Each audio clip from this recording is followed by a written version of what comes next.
Kitchen 123 में हजूर पाक सल्लल्लाहु अलैहि वसल्लम की पसंदीदा ग़िज़ा तलबीना बन रही है। इसी को कहते हैं जौ का दलिया या बार्ले पोरिज। उसके लिए मैंने इसको भिगोया हुआ है। पहले से गर्म पानी के अंदर 4 घंटे के लिए मैंने जौ के दलिए को भिगो दिया, लेकिन भिगोने से पहले इसको अच्छी तरह से साफ़ करना ज़रूरी है।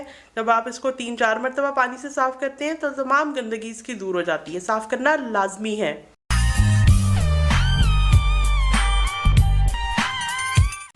और इसके बाद जब हम इसको साफ़ कर लेंगे तो फिर हम इसको पकाने का प्रोसेस करेंगे। प्रेशर कुकर में कैसे पकाना है, देगची में कैसे पकाना है, मैं दोनों तरीके से आपको बताती हूँ। प्रेशर कुकर में पकाने के लिए आप ऐसा करेंगे कि 4 कप पानी और ये जौ का दलिया जो कि 2 कप है, इसको प्रेशर कुकर में डाल देंगे और 10 मिनट के लिए प्रेशर कुकर में पकाना काफ़ी होगा। लेकिन प्रेशर कुकर में इस तरह की जो दाने वाली चीज़ें हैं वो बनानी ज़रा सी ख़तरनाक होती हैं। Danger danger. देगची में पकाने के लिए आप ऐसा करेंगे कि 6 कप पानी डालेंगे और ये भीगा हुआ जौ का दलिया उसके अंदर ऐड करके तकरीबन 40 मिनट आपको पकाना होगा। तो इतनी देर में जौ का दलिया जो है वो मुकम्मल तौर पे गल जाएगा। और दूसरी चीज़ मैंने ये की है कि छुआरों को लेकर इनको लेके ये भी पानी में भिगो के रखे हुए हैं। प्रेशर कुकर में तलबीना गल गया था 10 मिनट में, इसको मैंने देगची में शिफ्ट कर दिया है ताकि इसके बाद आपको क्लियरली विजिबल हो, अच्छी तरह से नज़र आए हो की रहा है। अभी तक मैंने इसमें दूध ऐड नहीं किया है, दूध की एडिशन बाद में करूँगी। लेकिन इस स्टेज पे बस हम इतना ही पकाएंगे।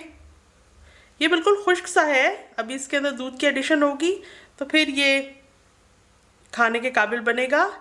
अभी तो ये बिल्कुल ड्राई सा है।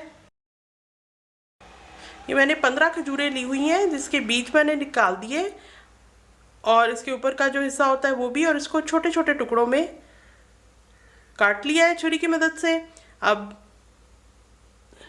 ग्राइंडर जार के अंदर ये खजूरें डालती हूँ।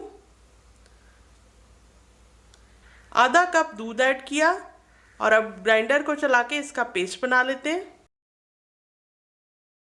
ये थिक सा पेस्ट है, आसानी से निकलेगा नहीं। तो ये जो बाकी का दूध है, 1.5 कप दूध है, ये भी इसके अंदर ऐड कर दिया मिक्स करके। अब इसको देगची जिसमें ये दलिया मौजूद है उसके अंदर ऐड कर देते हैं और चूल्हा जला के अब पकाना शुरू कर देते हैं कि दूध और दलिया अच्छी तरह आपस में मिक्स हो जाए, मिठास इसमें आ जाए। इतनी खजूरों से दरमियानी सी मिठास आएगी, 15 खजूरों से।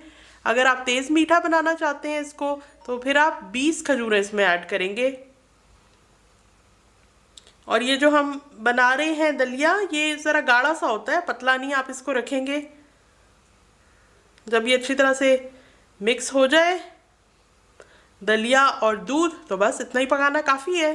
मज़ेदार मज़ेदार। इस प्याले के अंदर मैंने दलिए को निकाल लिया है, इसकी हीट भी ज़रा कम हो गई है और अब इसमें मज़ीद ड्राई फ्रूट्स वगैरह का एडिशन करेंगे। 1 खाने के चम्मच के बराबर बादाम मैंने काट के पानी में भिगोए हुए हैं, इससे नरम होकर मज़ेदार हो जाएंगे। 1 खाने का चम्मच ही ये कोकोनट है, नारियल, उसके भी पीसेस छोटे काट के पानी में भिगो रखे हैं। 1 खाने का चम्मच ही किशमिश पानी में भिगोई और ये छुआरे हैं, छुआरे लेके उसको भी पानी में भिगो दिया, छोटे टुकड़ों में काट लिया है। इसको भी हम तलबीना में ऐड करेंगे। और ये दूसरी साइड पे मेरे पास है अलसी के बीज या फ्लैक्स सीड जिसको कहते हैं, ये इसमें ऐड करेंगे।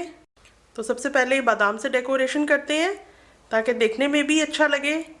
बाकी के ड्राई फ्रूट्स भी डाल दिए और अब मैं इस पर शहद डाल रही हूँ ताकि थोड़ी सी मिठास और बढ़ जाए।